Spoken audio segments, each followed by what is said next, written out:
Alright, this story I am recording for the second time. Um, it's not even a story, it's about something that happened a couple of days back, and I wanted to kind of talk about it. So, this one's about a friend who runs an organization that is into organizing mountaineering expeditions for different groups of people. Now, this friend, he's one of the coolest, calmest characters I have known my entire life.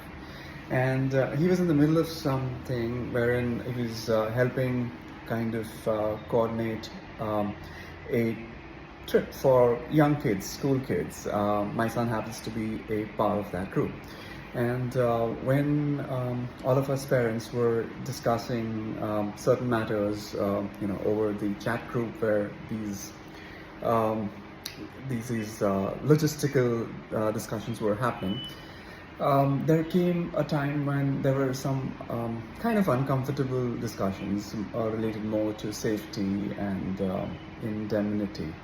And there was nothing wrong about those discussions. They were all in the right place, but they were uncomfortable nonetheless. And I know, being an entrepreneur, that you can often be in times where you're kind of discussing one against many, and it can get a little tricky because words can be misinterpreted. There can be various different assumptions in place, and all those things. And it's something that makes for very uncomfortable conversations.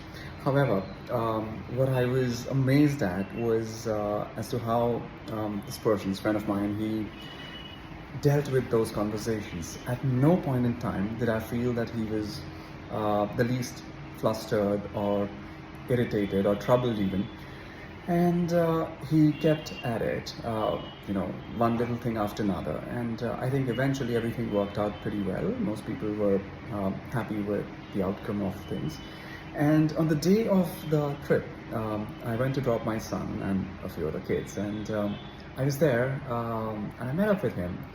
And the first thing I did was I commended him on the way he handled things and his composure.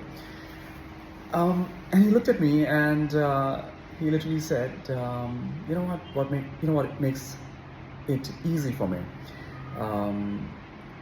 He said, "I know that I have no option." And that resonated so much with me because there have been so many times in life, at work, at home, and many other places where I've known that I have no option, and that I've got to get certain things done. And whilst it doesn't make things any easier, knowing that you don't have an option, I look at it as a gun to your head. Now, take it metaphorically, that having that gun to your head when you're doing it for people who matter, for things that matter, makes you so much more capable of handling these situations and coming up with solutions that are way better than you would have done otherwise. And in this case, it left everyone in a place where they were more comfortable, without the person who had to do what they had to do being left irritable or troubled. Because when I met him early that morning, it was really early in the morning, the first thing he greeted me with was his lovely smile.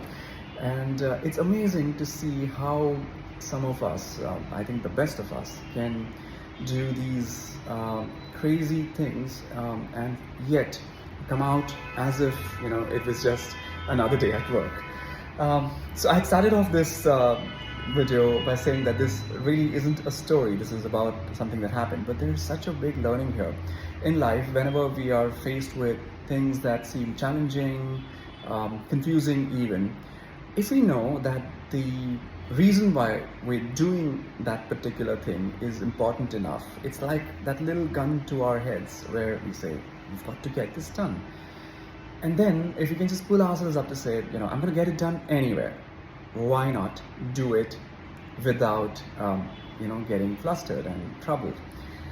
and maybe we'll just end up being a whole lot happier. We'll be that bunch of people who will get more done without being as stressed as we generally happen to be.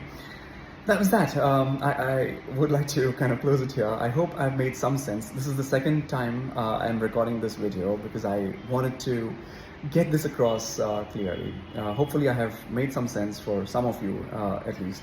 And if I have, do let me know. If I haven't, please let me know too, because I'll hopefully improve in future videos.